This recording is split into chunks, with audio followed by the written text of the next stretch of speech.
بسم اللہ الرحمن الرحیم۔ معزز ناظرین، بعض مسائل ایسے ہوتے ہیں جن کا تعلق افضلیت اور غیر افضلیت کے ساتھ ہوتا ہے،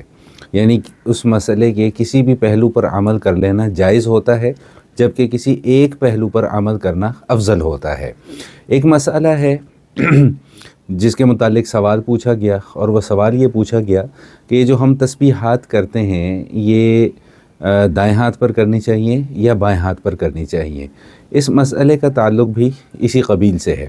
کہ آپ دائیں ہاتھ پر تسبیحات کر لیں وہ بھی جائز ہے، یا بائیں ہاتھ پر تسبیحات کر لیں وہ بھی جائز ہے، البتہ افضل طریقہ یہ ہے کہ تسبیحات کو دائیں ہاتھ پر کیا جائے۔ اب اتنی تفصیل اس حوالے سے عرض کرنے کا جو مقصد تھا وہ یہ تھا کہ اب چونکہ اس مسئلے کا تعلق محض افضلیت یا غیر افضلیت کے ساتھ ہے، جیسا کہ میں نے عرض کیا، اب اس کو بنیاد بنا کر آپس میں نوک جھوک کرنا، تکرار کرنا،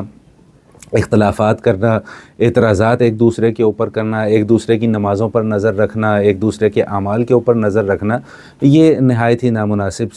سا عمل ہے کہ فلاں کیا کر رہا ہے، فلاں دائیں ہاتھ پر تسبیح کر رہا ہے، فلاں بائیں ہاتھ پر تسبیح کر رہا ہے۔ بھئی آپ اپنے کام سے کام رکھیں، آپ اپنی تسبیحات کریں، چاہے دائیں ہاتھ پر کریں چاہے بائیں ہاتھ پر کریں، دوسرا جو کر رہا ہے اس کو کرنے دیں، ثواب اس کو اللہ نے دینا ہے، آپ نے تو نہیں دینا۔ تو اس لیے میں ہمیشہ اب آپ کی خدمت میں یہ عرض کیا کرتا ہوں کہ محض اپنے اعمال کے اوپر توجہ کیا کریں، دوسروں کے اعمال پر نظر رکھنا یہ کوئی ہماری ذمہ داریوں میں سے نہیں ہے، اور خاص طور پہ وہ اعمال یا وہ مسائل کہ جن کا تعلق محض افضلیت یا غیر افضلیت کے ساتھ ہو، ان مسائل میں آپس میں اختلافات پیدا کرنا یا نزاع کرنا جو ہے وہ شریعت کی نظر میں کوئی پسندیدہ عمل نہیں ہے۔ اللہ کریم ہم سب کو دین کا صحیح فہم نصیب فرمائے۔ والسلام علیکم ورحمۃ اللہ وبرکاتہ۔